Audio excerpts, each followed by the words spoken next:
Bro, I'm like, I'm excited just thinking about it. I'm not gonna. Yes, sir. Our stream is up. Let's go. Welcome back. Intelligence maxing day 63. Alright, so gonna study for my finals today. Or I guess my final, because finished 2 of them yesterday and then I have 1 more. So, shout out, I'm with my boy Sharuk. We're doing some work together at our nice building on campus. So I think what I'm going to do this time is probably look at some of the previous quizzes that I had and then build some flashcards. And then also maybe take a look at the cheat sheet I was working on. See if I can get that printed out later. I might do that after. Yeah, I'll do that after. Okay, so let's take a look at the quizzes here. I think the most recent quiz we had, quiz 7, there was a few topics that we talked about. So one was the amortization of different types of loans, and then also the present value of non-interest loans. Sorry, non-amortizing loans. I think we also talked about kind of the dynamics between stockholders and equity holders and debt holders of a company, how some of the agency problems might result from that. Because I think if you look at the payoff graph for stockholders and equity holders compared to the debt holders of a company, there's a kind of an imbalance. One payoff is convex, the stockholders. One payoff is concave, which is debt holders. Let me pull up the flashcards here, but I think the big idea is that when you're taking on more risk, the debt holders are kind of taking on even greater risk compared to the stockholders, just because their payoff is concave, so there's a limit to their payoffs, and the equity holders get all the upside. Alright, so it's classes, here it is. Alright. So let's try to finish the one that I was working on. I think it was this one, right? So this one was the amortization problem. And in order to figure out the annual payment for the loan, all we really have to do is just treat this as an annuity. So an annuity is just a fixed payment stream for however many of years. In this case, our years or time frame is 3 years. And then the present value of our annuity is $10K, so $10,000. And we can think about this as we're discounting future streams of cash flows at a 12% discount rate, which is our loan annual percentage rate. So what is an annual payment for the loan? Simply, this is the C and the present value formula for the annuity. And then if we kind of rearrange this, we can express C as a function of the present value today, and then also our interest rate, and then the time to maturity N. And we plug this in, and I think this actually becomes, I want to say 4.16. So this is 4.16. Number 2. So what is the remaining loan balance for the second year? So I think to find the remaining loan balance for the second year, all we really need to do is take this, so $4,106. Okay, actually before that, so we want to find the interest. So how much interest this is paying off, and then how much in principal this is paying off. To find the interest amount, we could just take our interest rate 12%, multiply that by the principal. So 12% times 10,000, that comes to around 1,200. And then we take that 1,200, we subtract that from the monthly payment or the annual payment, and 4,160 minus 1,200. So 16 minus 20, that's -4. So that becomes what, 3,096? And then we subtract another 1,000, so it's 2,396.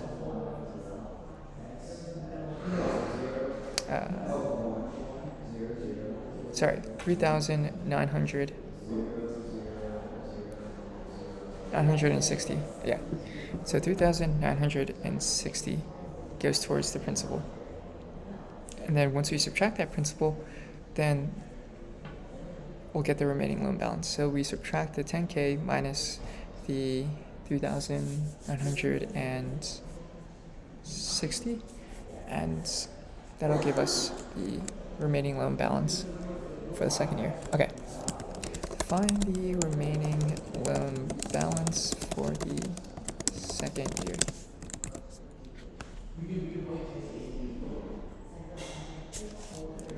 Can take the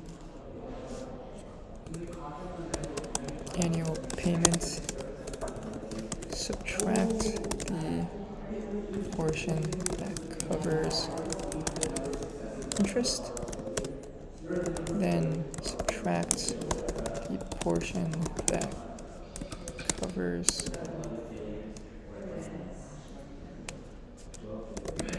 the principal from the actual principal. Okay, so if we were to express that in fancy math notation, I think what we could do is, in order to find the interest, so interest is equal to 12%, and then we multiply this with our principal, so this is 10K, this is going to be equal to 1,200. Okay, let's do that.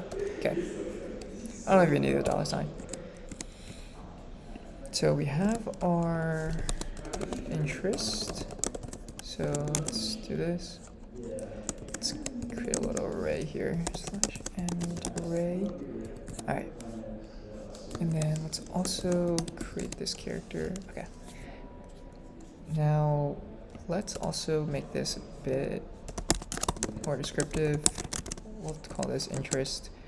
So now that we have the interest, we can say the principal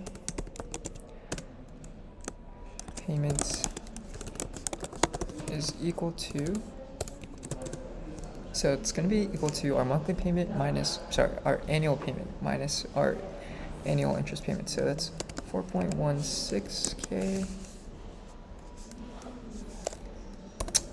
minus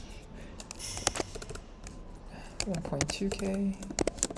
So this is equal to, what we said, 3.96K. Oh, yes, 2.96. Yeah. All right. And then finally, we take our portion text. I don't know why I deleted the whole text, but remaining principal.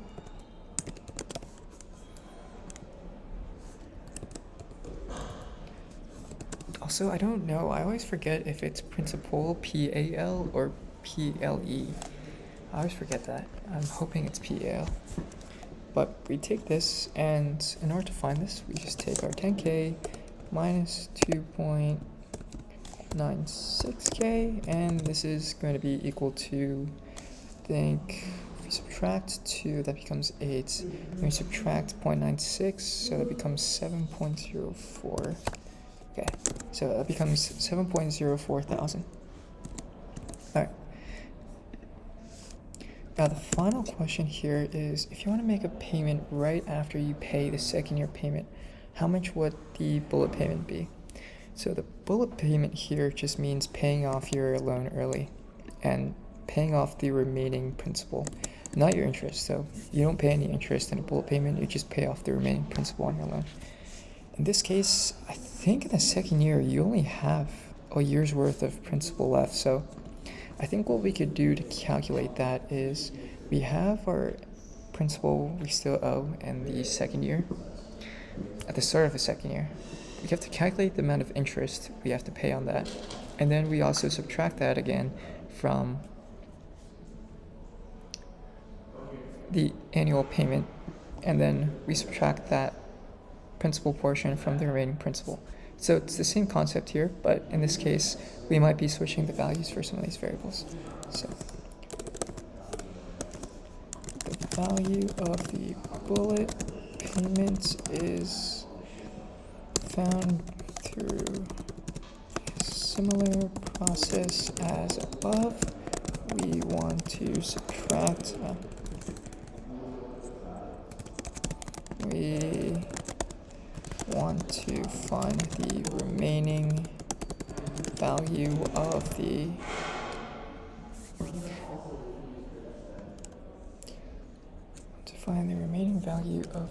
loan, its principal value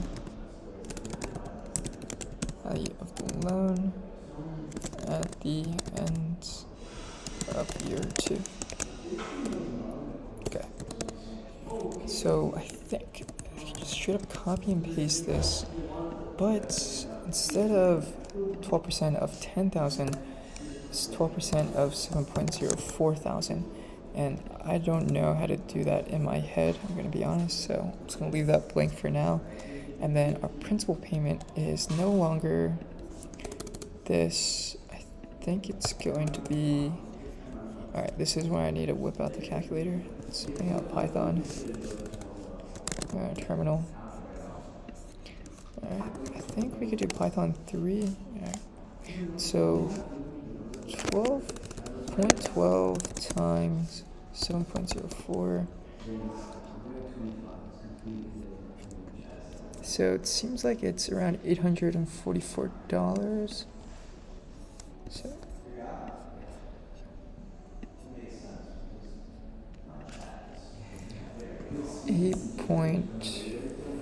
we'll round up to 0.85. So that's $850. And then 4.16 minus 0.85. So this becomes 3.31. And then we take 7.04 minus 3.31, and let's see what that equals. This is equal to 3.73, which I think is right. Okay.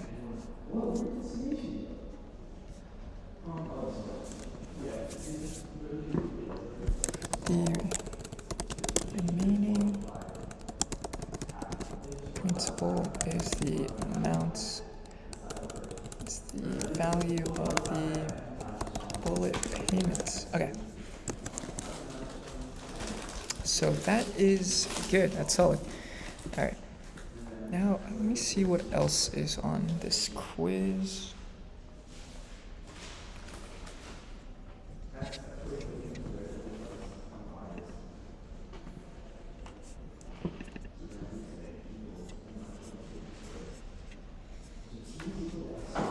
$3.71. Okay. Yeah, I think we got that one right then. So consider a company in the retail supermarket industry. You find that the firm's ROE is comparable to a company in the semiconductor industry. What would be the potential reason? All right, I feel like this is honestly kind of generic. Maybe not generic, but ambiguous.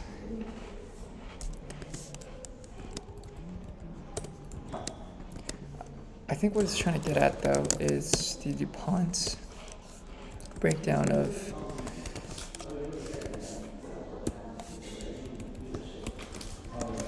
return on equity. So, if I remember correctly, the DuPont analysis is breaking down return on equity into 3 different parts. You have your net margin, your asset turnover, and then your leverage. Net margin is just your net income divided by sales. Asset turnover, sales divided by average total assets. Leverage, average total assets divided by average total equity. So let's see here. Topic, quiz 7. In this case, when we think about retail supermarket, I would assume that the semiconductor businesses, so these are things like Intel, TSMC, Taiwan Semiconductor, I think manufacturing company, NVIDIA, AMD, maybe ASML too. On semiconductor, I think those are the only ones I can really think of right now. Versus retail supermarkets, so Giant, Whole Foods, Wise or Waze, Kroger. I think those are the big ones. One thing I could see that and I am kind of biased here because I did see the answers, but the retail supermarket, they could have higher asset turnover. So I think compared to semiconductor businesses, they have a pretty, I'm not sure what the technical term is, but a long manufacturing process. So it's pretty intensive, labor intensive to create a new chip or a new semiconductor or integrated circuit. I think that's like the fancy technology term for it. But to create a GPU or CPU or any of those weird use processing units, it takes a lot of effort and a lot of manpower, and it takes time to actually sell those. For a supermarket, I think they probably have pretty high asset turnover. So they have inventory that is being sold every single day to everyday people that need to eat for a living. It's basic nutrition, right? So I think in that case, you can make the argument that retail supermarkets might have higher asset turnover than semiconductors. In terms of leverage, I'm honestly not too sure. I feel like with grocery store chains, maybe you could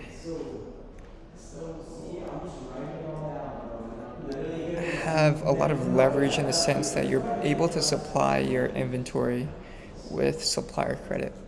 So what I mean by that is, let's say you're Giant Grocers and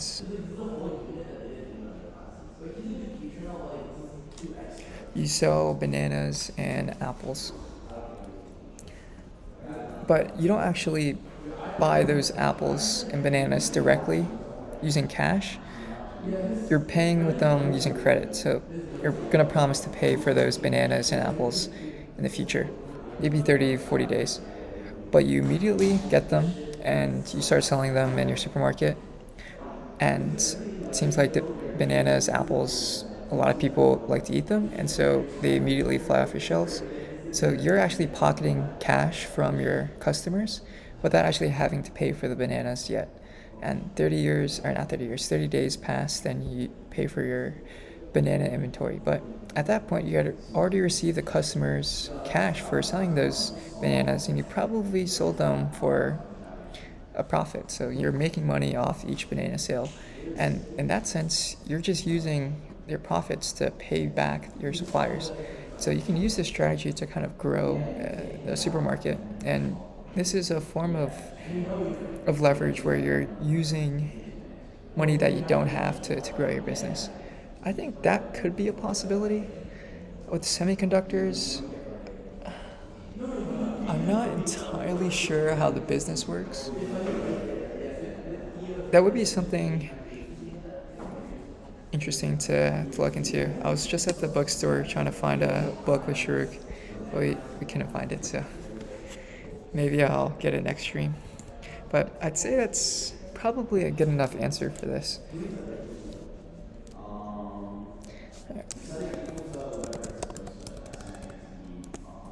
The firm's ROE is comparable to a company, so potential reasons could be high asset turnover for retail supermarkets companies due to high demand for their goods. Everyone needs to eat. Okay, I'd say that. Yeah, high inventory turnover. So as discussed, junior debt holders demand higher expected returns. Therefore, firms' junior debts costs are higher than senior debt, why then do firms demand both junior and senior debts? So junior debt holders are a bit lower in the payback scale for company's capital structure compared to the senior debt holders. And usually I think that junior debt holders don't have secured loans, meaning that their loans are secured by any collateral. Sometimes that might not be the case, but I think in most cases that's usually what happens. But I think this question is, junior debt holders demand higher expected returns, so junior debts that costs are higher than senior debt. Why then do firms demand both senior and junior debt? Okay, so I think the idea here is that with senior debt, these are usually secured and senior, so they're getting paid back first, and there's also secured by collateral. But I think a big proponent of these senior secured loans is that they're issued by banks or by creditors that have a lot of covenants on their loans. Covenants are special contingencies, maybe not contingencies, but more so rules that you have to follow in order for you to actually use or be able to receive this loan. So I think an example could be the covenant, a loan covenant that JP Morgan Chase, they're going to lend to, let's say, Apple, but as part of that lending agreement, JP Morgan Chase is going to say, hey, look, you can't have your debt to equity ratio rise above, let's say, 20 or 30. So that means Apple at that point has 20 times the amount of debt compared to its actual equity on its balance sheet. And at that point, JP Morgan's probably going to think like, hey, look, you're over leveraged. We think that you're going to have a hard time paying back our loan, so you better not do that. I think that's probably what's going to happen.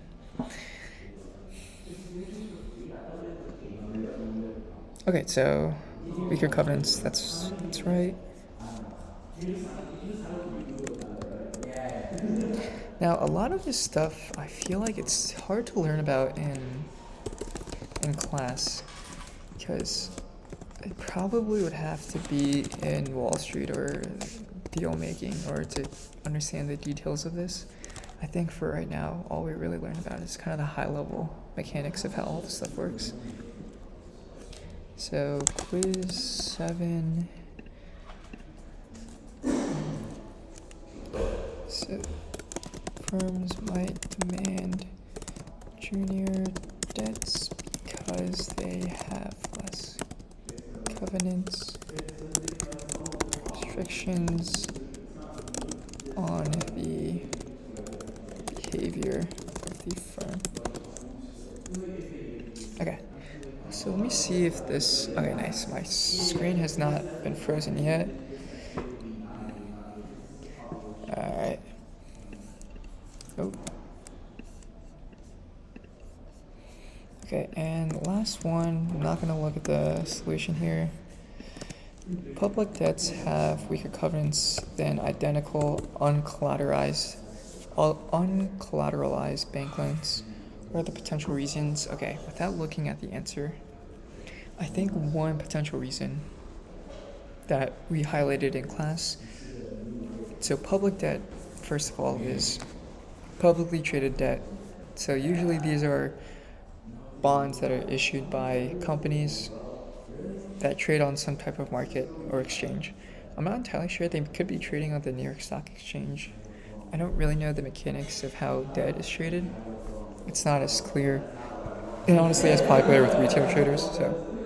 But I think that in this case, public debt is usually held by probably hundreds or thousands of different institutions, and these hundreds or thousands of institutions probably have differing views, and it's difficult for them to come to an agreement. And when you have a structure like that, it could be difficult for the network to agree on or actually enforce a covenant. So I think that's the biggest reason.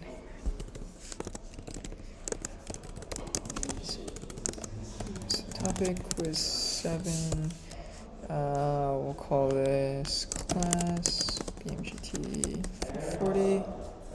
Okay, so potential reason could be that public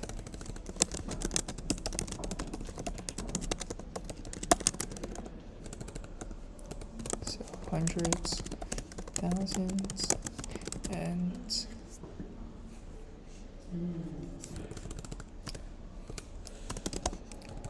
for a single bond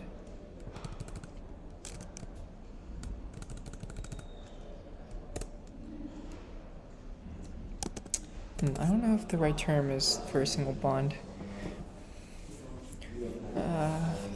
For a single bond issuance, maybe?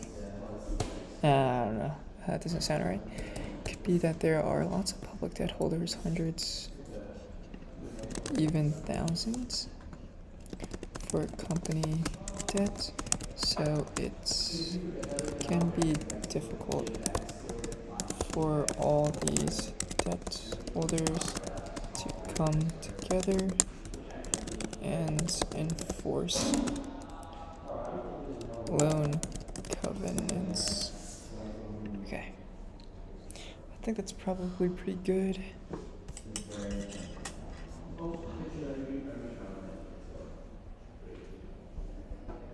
Coordination problems among dispersed.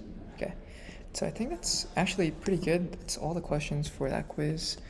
Now moving on to, I think, quiz 6, which I did forget.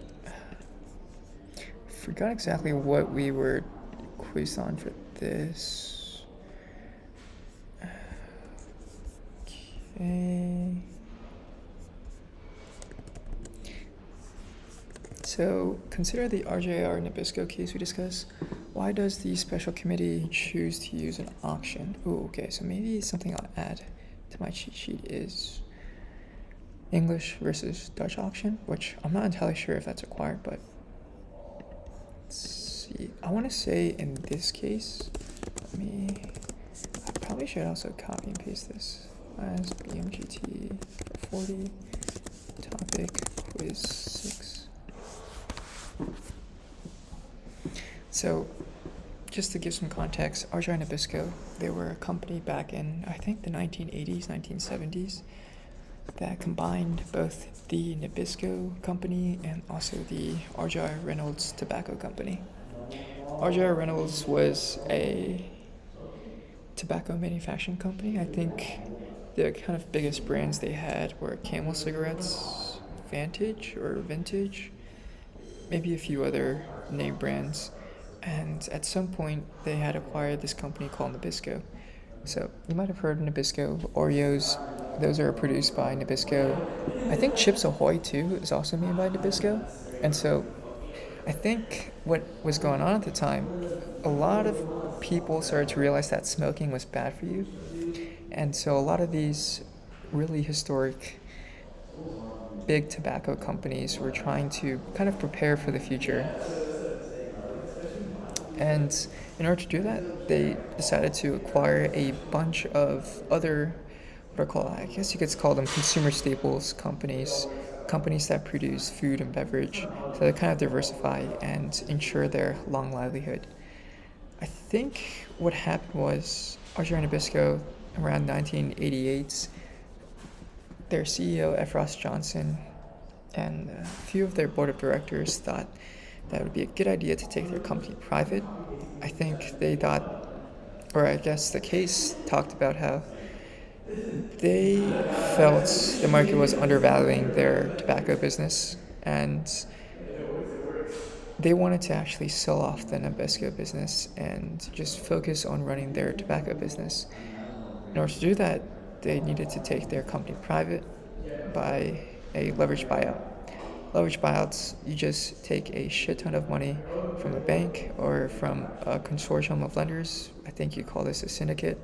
And you use their money to buy the company and buy out all of the public shareholders. And over time, you just use the cash flows generated by the company to pay back the interest and pay back the principal.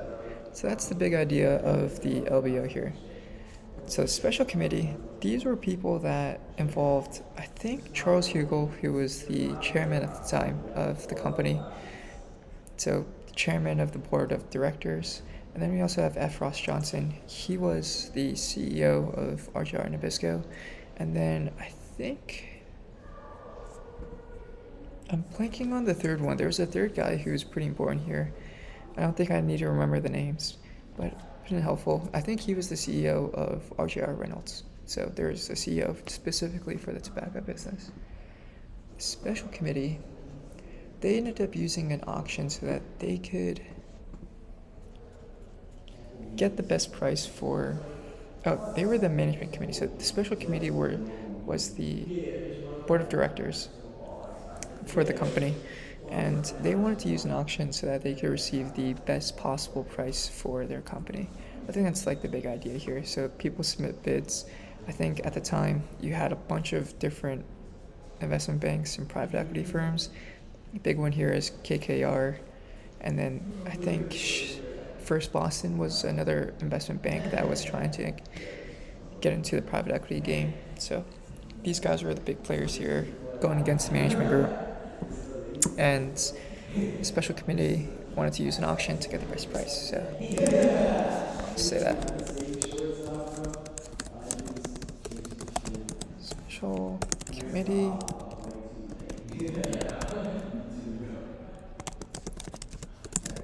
Get the best possible price for their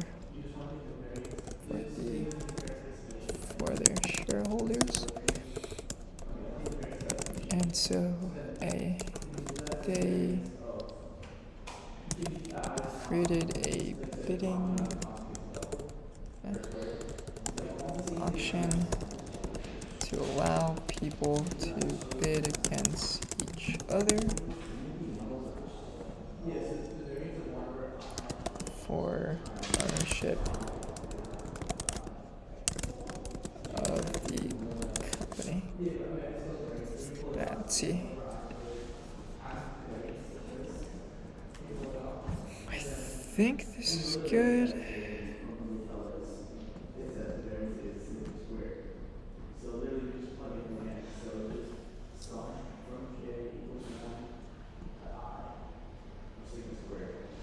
The auction is one of the most efficient ways to infer the valuation. So there also is information asymmetry between the committee and the takeover parties. So I think that's referring to the knowledge of the committee, how they actually run day-to-day operations, versus the takeover companies. So they don't actually know what's going on with the business. The auction is one of the most efficient ways to infer the valuation of the bidding parties. Okay. So maybe.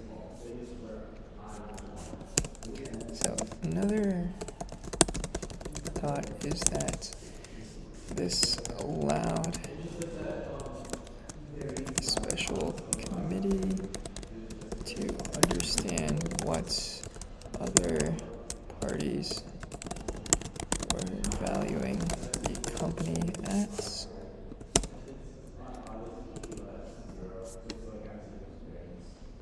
Okay.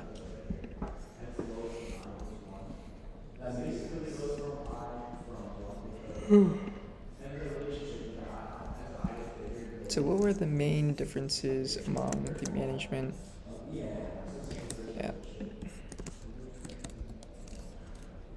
So management and KKR. So the management group wanted to sell the Nabisco / foods business and focus on the tobacco business. KKR wanted to keep the entire business and focus on improving efficiency and growing revenues.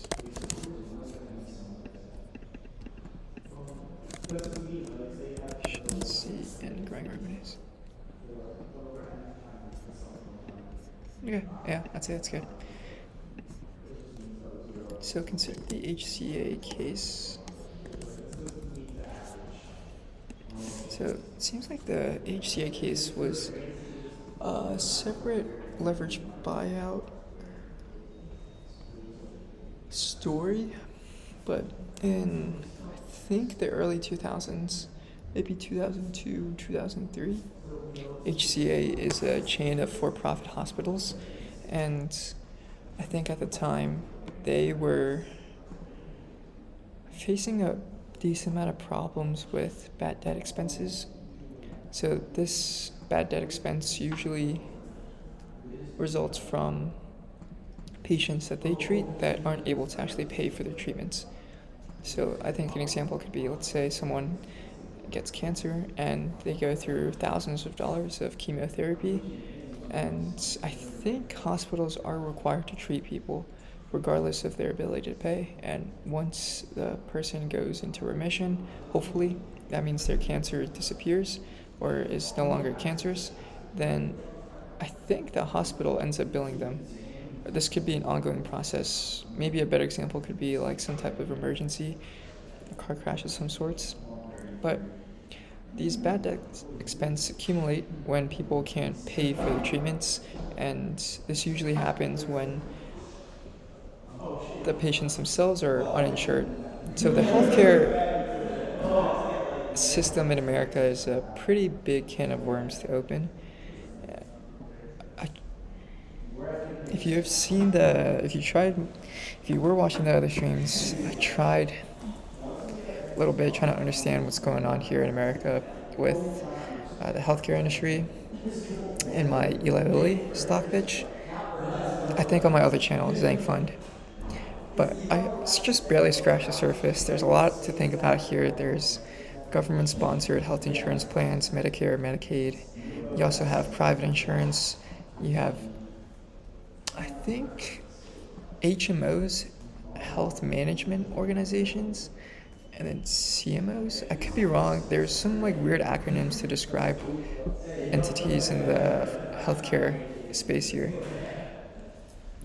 And there's also pharmaceutical benefit managers, so the PBMs. These guys, a lot of people think they're crooks. I think I might be kind of getting sidetracked here, but there's a whole big system around this. There's a lot of inefficiencies here, and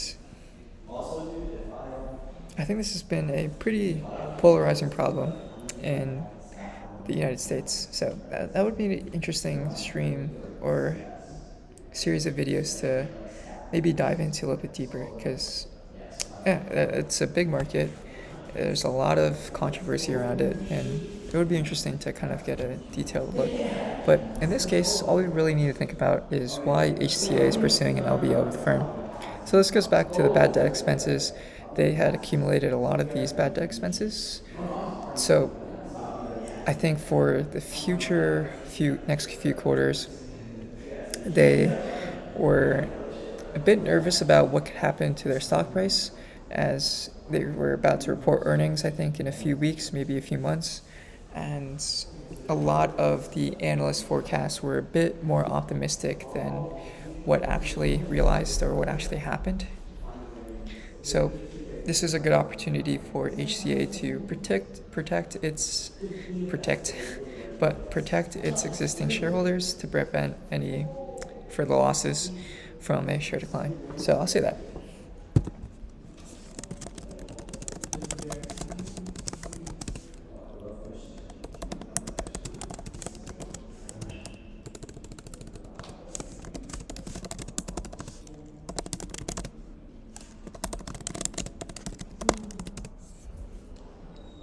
Because they were saying.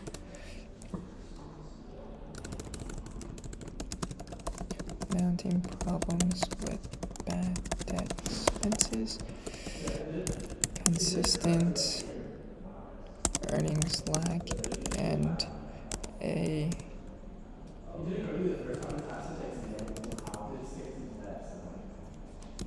future headwinds with increased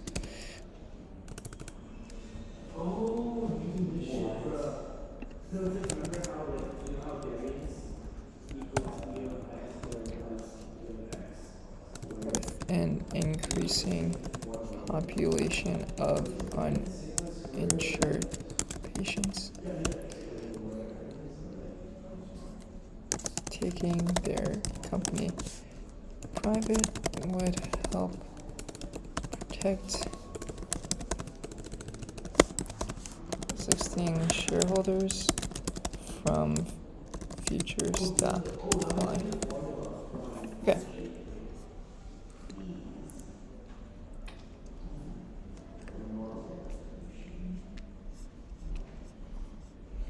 How is HCA performing? Okay, so I guess this is the same thing. Alright.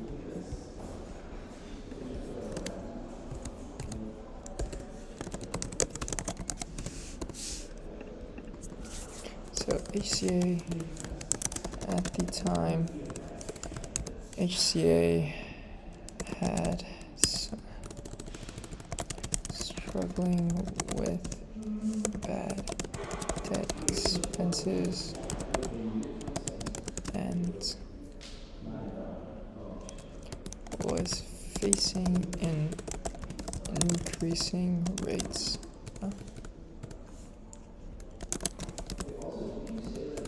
uninsured patients.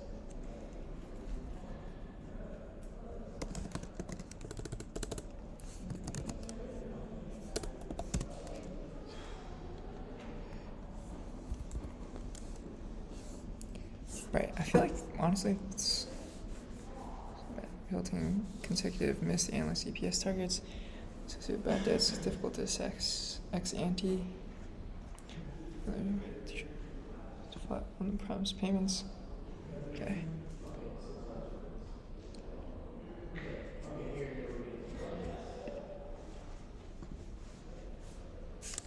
It is difficult to forecast these expenses before they are realized.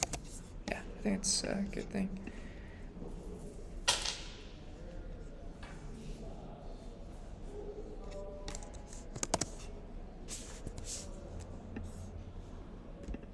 Oof, okay, so. There's so much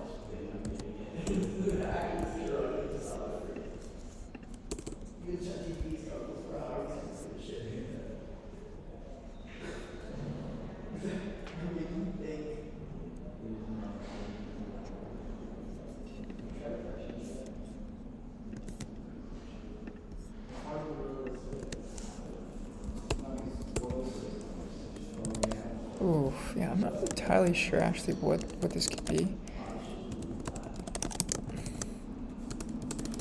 So this is margin times we'll do asset turnover times leverage. Okay. Oh shit.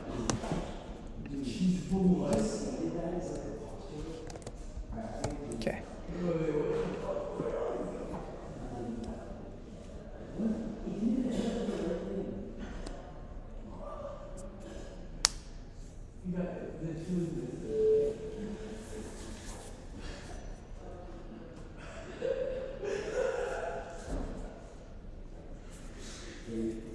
So what would be a potential shortcoming of this statement if we blindly use ROE?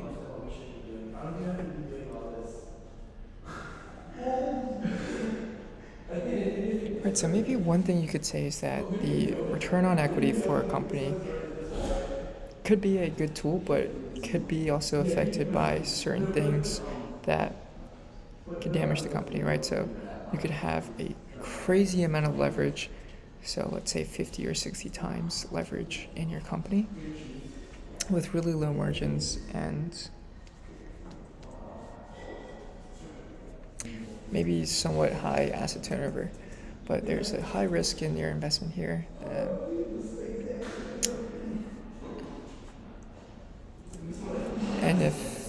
asset turnover decreases, then that could possibly decrease your return on equity. I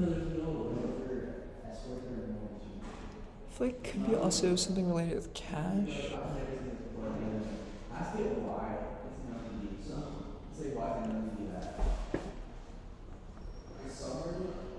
Yeah, I'm curious.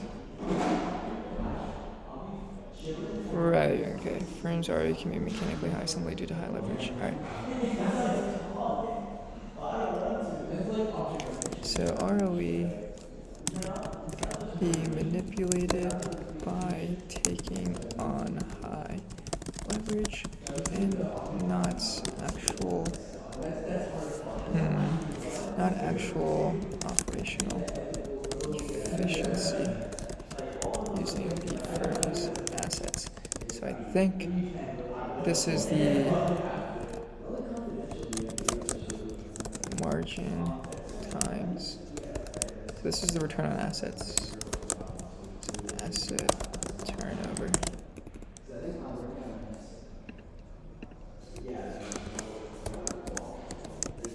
Okay. So that's good for quiz 6. Quiz 5. Let's take a look. So quiz 4.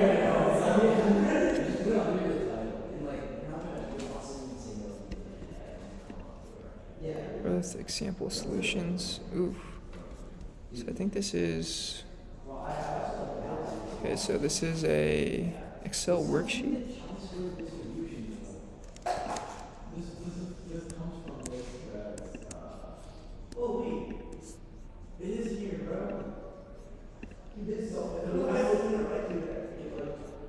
Okay, so I think I'm gonna go through this and then call my parents real quick and then I'll come back. So let's see here real quick. Procter & Gamble has valuable brand names. Oh shit. I have to download each of these. It's kind of annoying.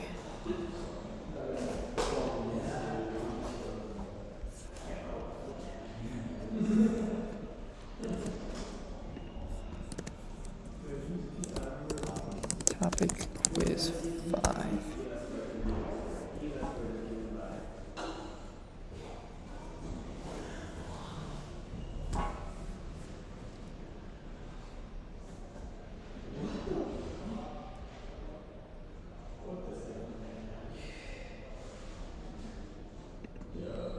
Okay, so I guess this is a pretty straightforward, maybe somewhat ambiguous question, but I think Procter & Gamble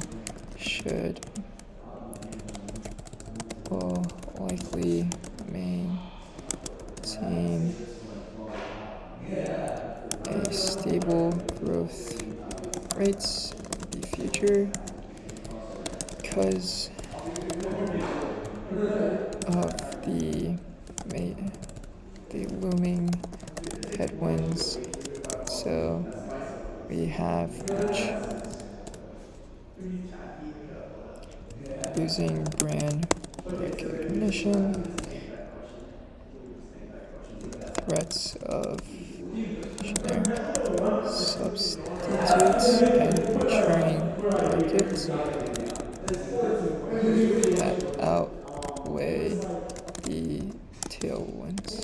So, trend, historical, strong historical growth,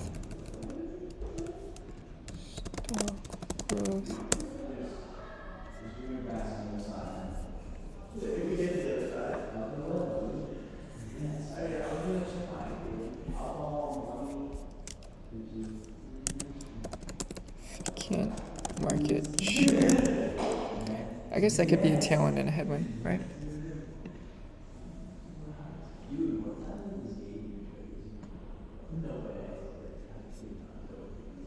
Okay, I guess this is a fairly subjective answer. Could be right, could be wrong. Okay.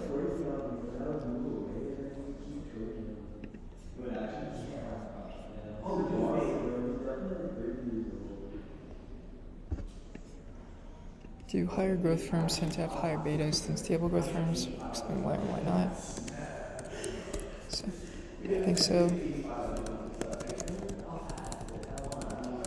By intuition, I think so, because high growth firms tend to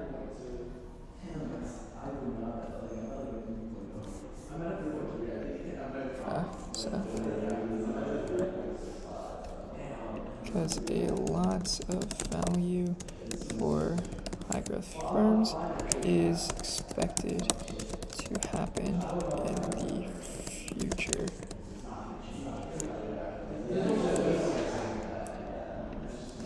I mean,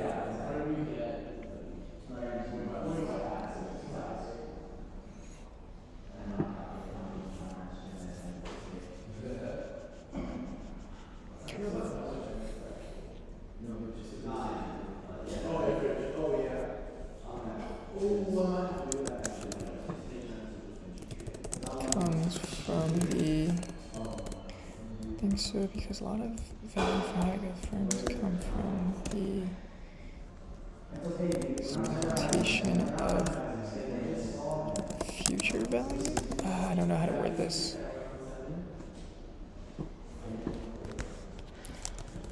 Future growth. Expectation. Future growth that hasn't realized. And so their performance is likely to be more shocking compared to stable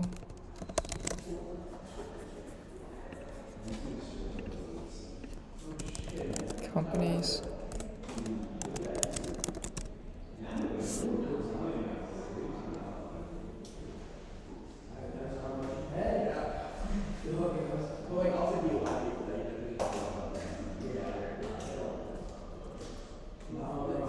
Growth companies. Therefore, their betas are higher. Higher systemic exposure. Okay, I guess so. Alright, there's a lot of questions. Alright. Suppose you want to apply the LBO model to value a buyout. Assume that at the exit in 5 years, the EBITDA of the firm is projected to be $70. You are asked to use 7 as the multiple at the exit. The projected long-term debt is $110 and the reserve cash is $10. Assume that you hold 36% of the equity claim on the firm. If the targeted return were 20%, how much would you be willing to pay for this path today?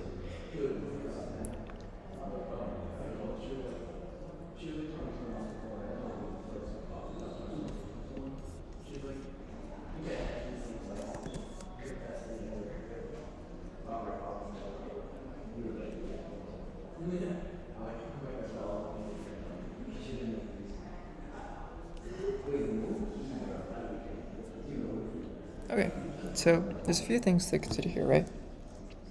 I think in the LBO model, all we really do to value a company in the future is just apply a multiple to the future metric. In this case, that metric is earnings before interest, taxes, depreciation, and amortization, EBITDA. Now, we have to multiply a EBITDA multiple of 7, and we also want to subtract any of the debt holder claims, so that's usually going to be expressed as net debt, 110 minus $10, and assume that you hold 36% of the equity claim on the firm. The targeted return were 20%. How much would you be willing to pay for this bond today? Okay, so I think in this case,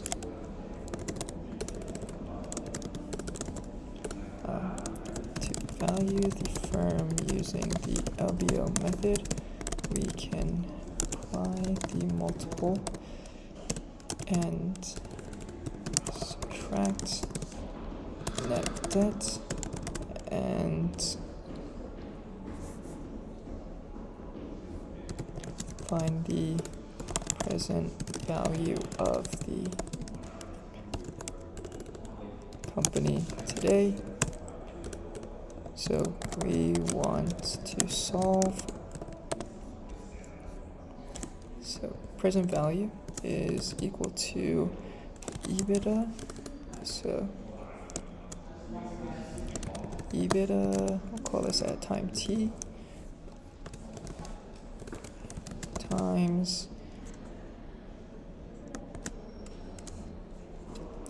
call this EBITDA x for the multiple at time t.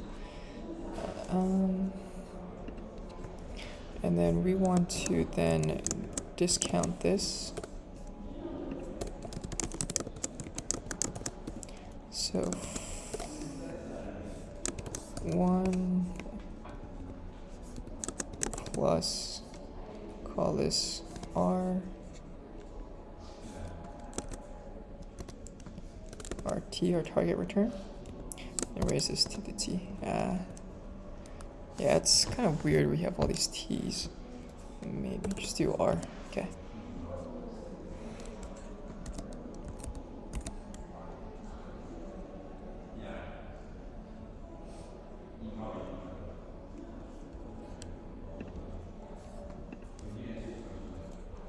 Okay, so I think that's good.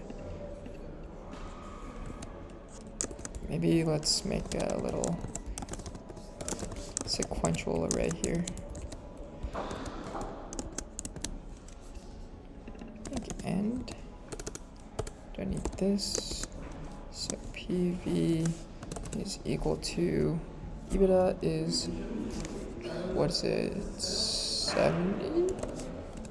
Multiply this by 7, and then we then divide this by 1 plus, so 1 plus 0.2, and this is raised to the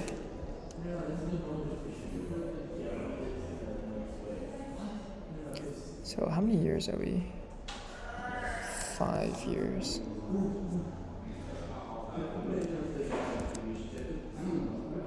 So this is equal to, let's see, so we have 70 times 7, 490, right, and then 1.2, 490 divided by 1, 1.2, to the 5th, 196, okay. So 196, let's say 197. Okay. To determine the portion, to determine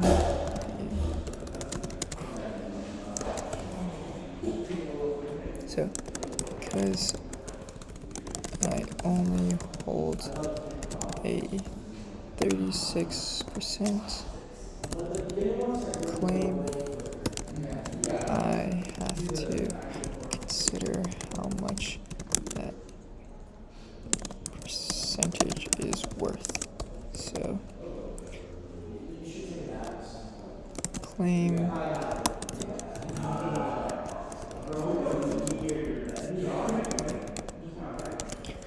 so this is equal to 197 times 36%, which is equal to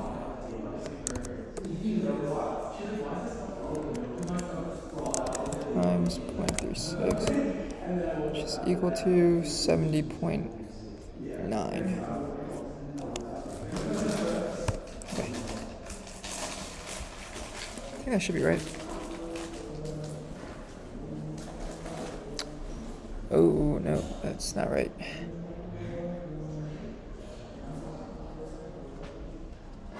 Oh, because I forgot to, shit. Right. I forgot to subtract the net debt. Okay.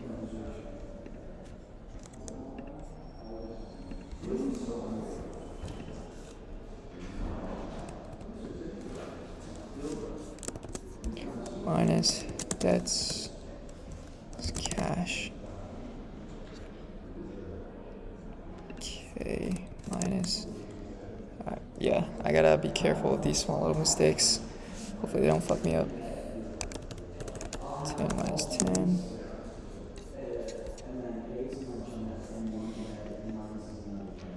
So I think that'll be 390 then. So it'll be 390 divided by 1.2 to the fifth, and then times 156.7 times 0.36. 56.4. Okay, yeah, that makes sense.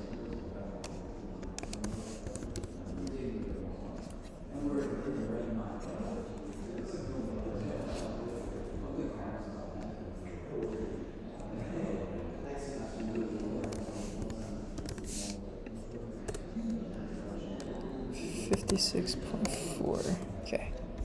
Yep, that's good. Alright.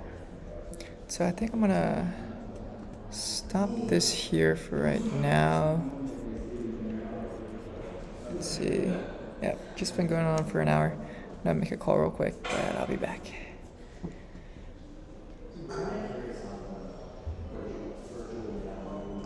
Alright. I'm gonna go use the bathroom real quick.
Yo.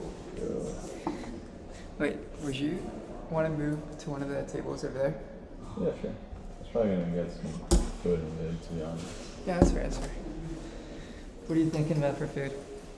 We just go back to Stamp and get some Panera or something. Oh, the Panera is nice. Yeah, I was really good. I mean, the last time I was there, Huh? I ordered the roofish whatever and a soul salad, so I got like some grilled cheese, put some steak in that shit. Oh, you customized it? Yeah. Nah, that slap though. Do you eat it with some soup too, or no? No, I'm not a soup guy. Not a soup guy. That's fair. I cry if I see soup. Why? I just don't like it. I've never been a fan of it. Ah, that's Whenever fair. my mom makes it, I just die inside for real. Guy inside. Or die inside, yeah. I'm just like, damn, GG, to be honest. It's just liquid. Huh? It's just liquid. Yeah, no, I mean, it's just like, so much vegetables in it. It's just like, oh, I'd rather just like, Steak. I'd just rather eat like, not soup. Okay, that's fair. That's fair.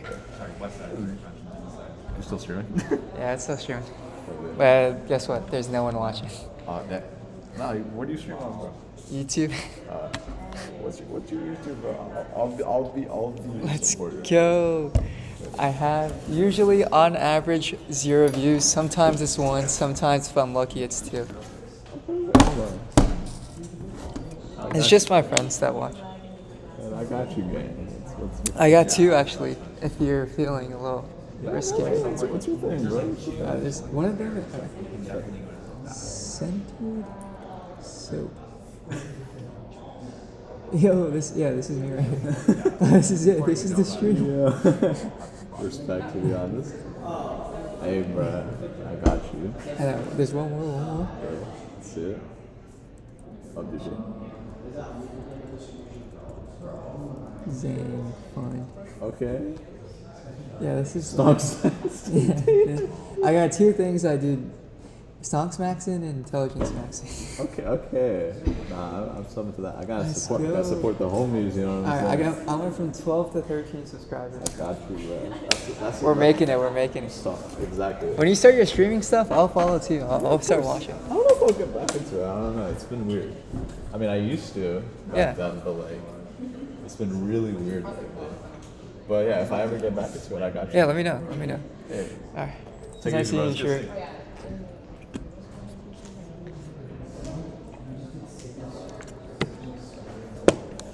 Alright, made it back. So, I think I found a better spot, and there's also some like natural sunlight. Instead of being in that depressing little staircase, but I do have to make a text real quick.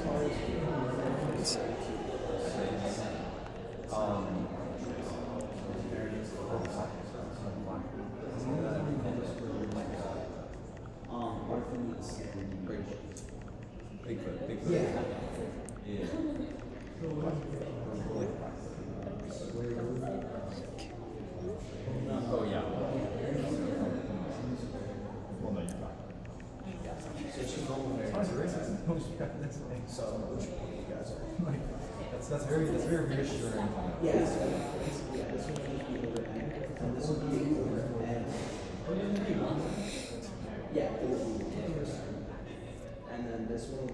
Okay, so let's see where we left off. Number 4. So I think this is.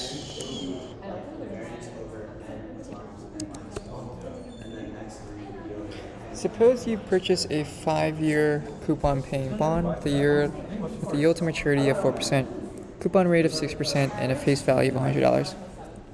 You hold the bond for 2 years before selling it. Assume that you collected the 2nd-year coupon right before selling bond. If the bond's yield to maturity rises to 6% when you sell it, what is the internal rate of return on your investment?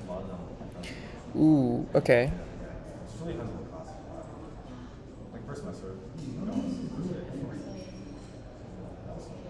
So I think if the yield to maturity rises, that means the price of the bond falls. So I think your internal rate of return is going to decrease. But let's think about what's going on here, right? So 5-year coupon bond, yield to maturity 4%. Coupon rate of 6%, face value of $100. All right. So you hold the coupon bond for 2 years before selling it.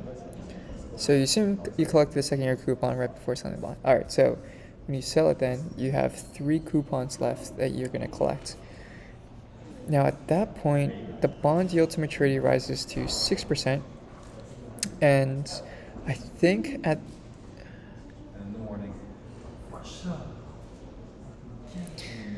So at that point, this 6% is the exact same as the coupon rate, which is also 6%. So I think we just actually collect our bond at face value, or sell our bond at face value.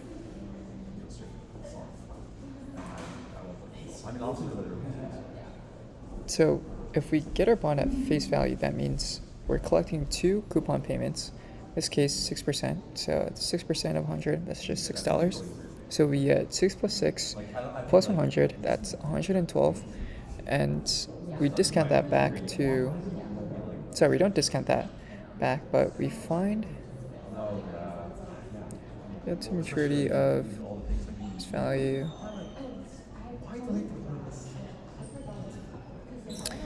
Okay, so we have to figure out what price we bought it at, and then we have to figure out what we're selling it at. So we're selling it at maturity, or at principal, at par. We're buying it probably at a premium if the yield to maturity is less than the coupon rate. And I'd assume that, yeah, so let's see. Okay. What is the value of the bond today? So that's going to be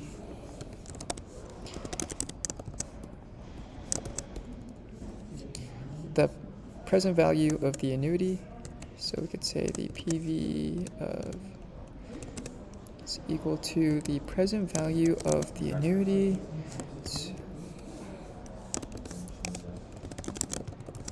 All right, so we take this, divided by 1 plus R, and then when we raise this to the T, okay? And then we add the present value factor, so the principal factor, and this is going to take our principal, so principal, and then we divide this by 1 plus R raised to the T. So there's 2 parts to our present value. We have our annuity portion, which is this, and then the present value of our bond, which is this. The principal, present value of our principal. Okay. So to determine the internal rates of return on the investment, it's important to understand how need to find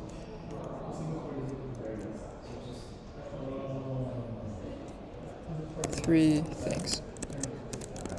Price we bought today, we bought the bond at, maybe 2 things, right? On the bond, we need to find 2 things: the price we bought the bond at, and the price we sold the bond at. Okay, so figure out the price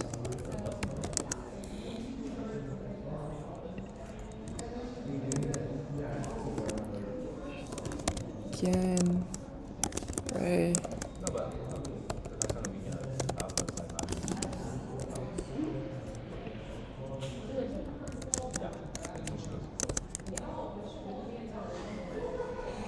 So we have, in this case, let's see, I think 6 divided by 0.04,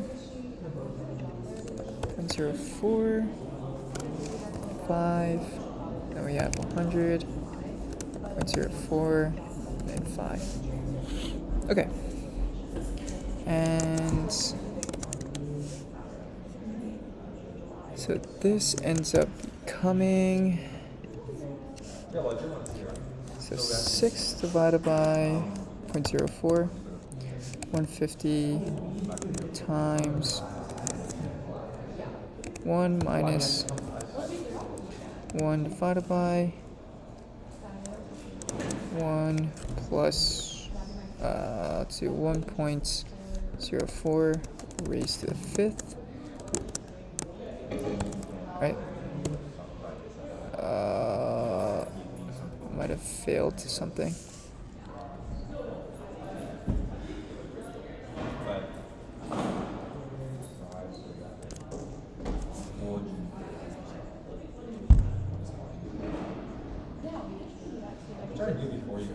So 1 divided by 0.05 raised to the, okay, 1 divided by,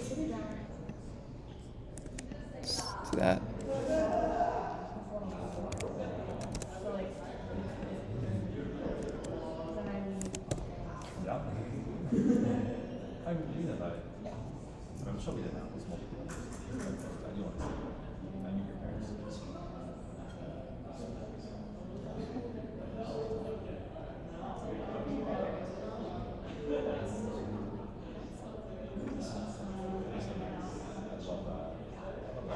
Oh shit, okay, sorry. I think I messed this up. Yeah, this shouldn't be negative. This is what we should do. Times 150. Oops. You know what? I think. Yeah, this is kind of scuffed.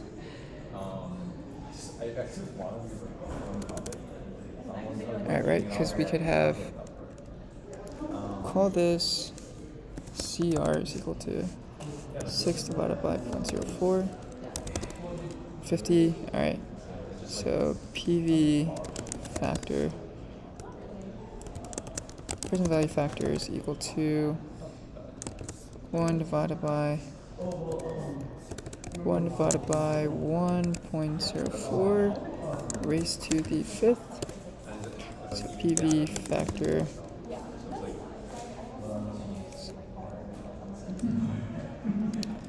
PV annuity is equal to, so the perpetuity, so we multiply this by 1 minus PV factor, so PV annuity 26. Okay, I guess it's fair. Then we take 100 divided by 1.04 raised to the 5th. Okay, so, right, this does not add up to 100, which is good. Let's call this PV principal. So price is equal to PV annuity plus PV principal. Price, what? Oh, right, because we it's gonna be at a premium. Yeah, that makes sense. Okay, so we have 108.903. Okay. Note that because the coupon is higher than the yield to maturity, the bond is issued at a premium. Okay. So to determine the ending price, price we sold the bond at, and the value of all the intermediate cash flows. Okay.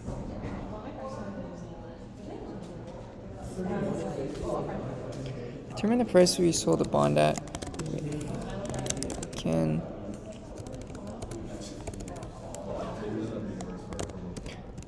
do the same process above, but the yield to maturity is exactly the same as the coupon, and so the bond should be priced at par.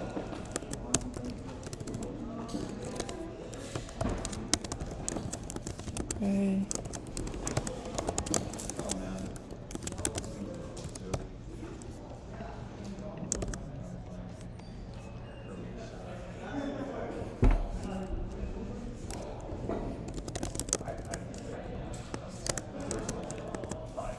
So CR, we have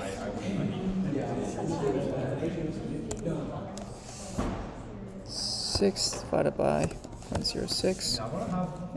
1 minus 1, 1 plus 0.06 raised to the third, okay, plus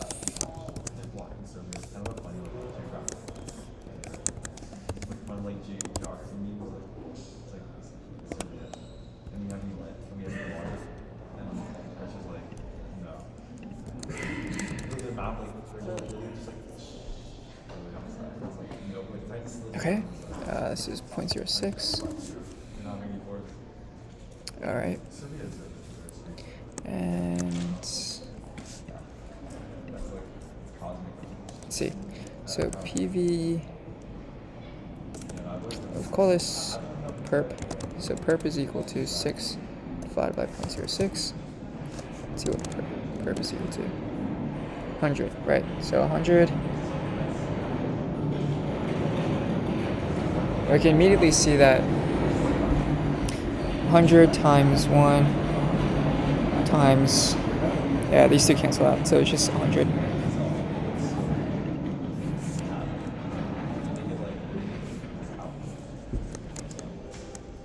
Should have showed that though. So math.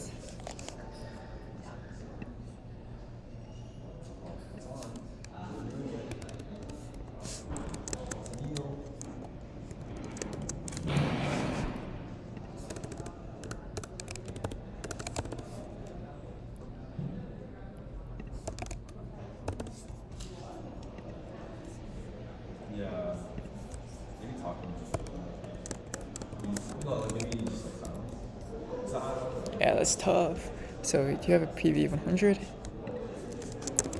Finally, to calculate the intermediate cash flows, promise coupon payments. You just add up all the coupon payments. So text intermediate cash flows is equal to 6 plus 6, which is equal to, oh, yeah, I think 6 plus 6, which is equal to 12. And so to find the internal rates of return, we can find the geometric average of the, so IRR is equal to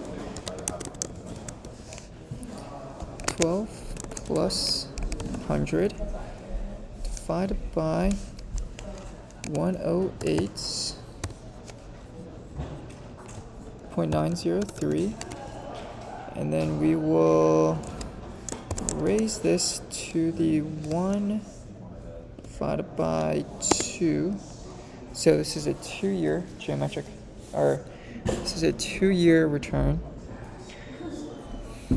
So this is equal to 12 plus, so that'll be 112 divided by 108.903. I also forgot we need to actually subtract this by 1. Oh shit. So I don't know what do we call it. It's not return, but return factor. So R is equal to RF times 1 divided by 2 minus 1. Oh, So 1.4% IRR. Okay.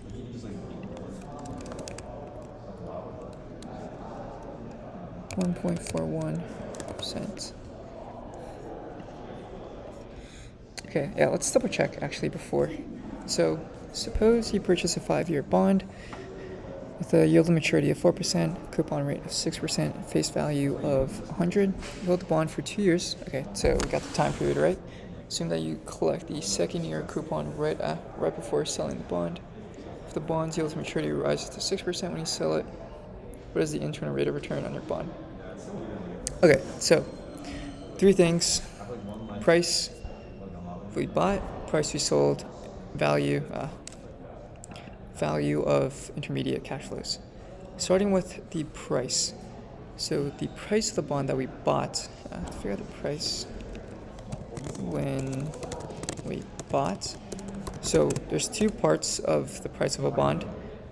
There's the annuity portion, which are the coupon payments, and then the principal repayment. A simple way to think about this is present value of your annuities, present value of your principal, which we have here. And we're just plugging in the numbers. So we have $6. I think these are annual coupons. Yeah, doesn't say, but I assume they're annual. So we have $6 worth of annual coupons. Discount them at a 4% discount rate. This is kind of like a perpetuity. We multiply this by 1 minus 1 over 1 plus our discount rate again, raised to the 5 years till maturity, and then we add the principal component of this, the 100 divided by 1 plus 0.04 raised to the 5th. If we sum those 2 together, we get a price of $108.09. So this is issued at a premium, meaning it's above par. You're paying $8 above par, almost 9. Above par just means above the principal amount. And the reason is we have a higher coupon compared to the yield to maturity.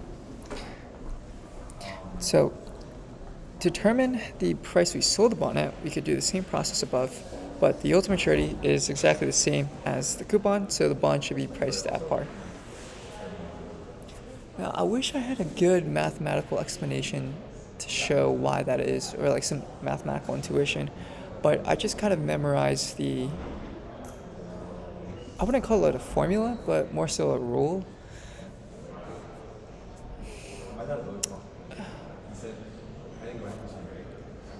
I guess it does have to do with the idea of that perpetuity, right?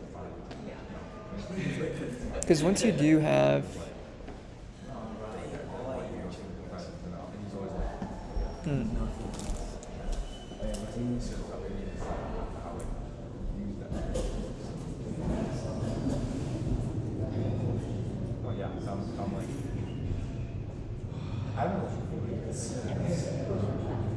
Yeah, there probably is some mathematical interesting property that has to do with the perpetuity thing. But I think that's way above my pay grade as of today. Probably will take a look at it sometime later. It would be interesting if I did have things to stream about. Yeah, maybe I'll start that right now actually. So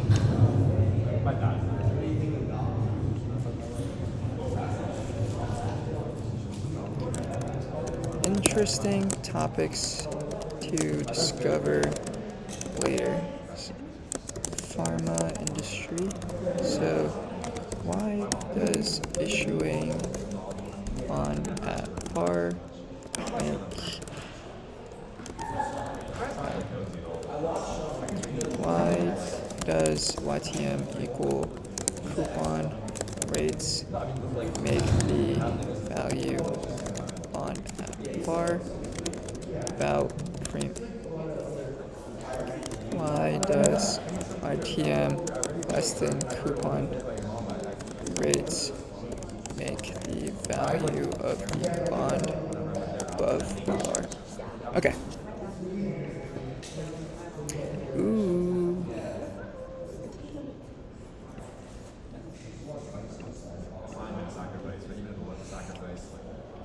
So we get 100, and we just add the intermediate cash flows. So 6 plus 6 is equal to 12. find the internal rate of return. So we take our $12 plus 100, divide that by the initial price, and then we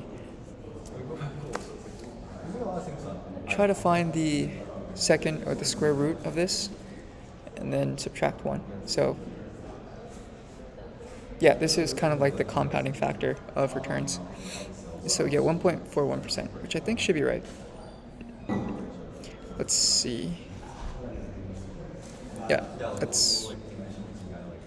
So they get 1.45, but we get the same thing.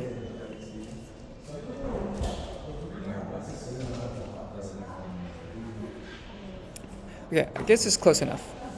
All right, oops. When you use relative valuation, you're trying to price assets based upon what similar assets are being priced at. Comparing across these assets, which of the following do you have to do?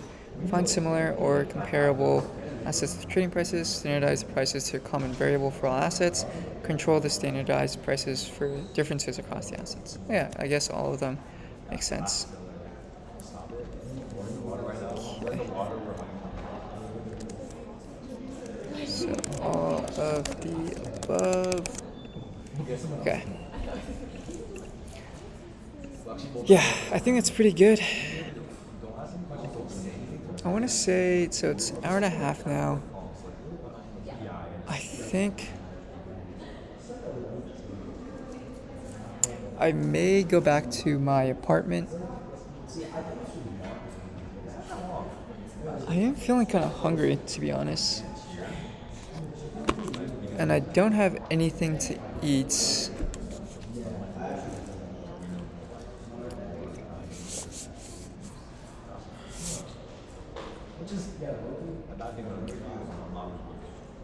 Maybe I'll get some Subway or something light, something chill.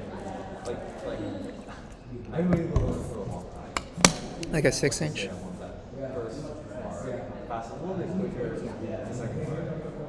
But yeah, I didn't feel like I studied too much. It's only been an hour and a half. Spent like 10 minutes also calling. Trying to think, what should I do? 6 o'clock. Yeah, I think I'll be fine. Screw it. I'll study maybe like 30 minutes. I'm gonna get some Subway right now, and then I'll continue the stream hopefully around 6:30. So thanks for tuning in, and see you guys in the next one. Peace.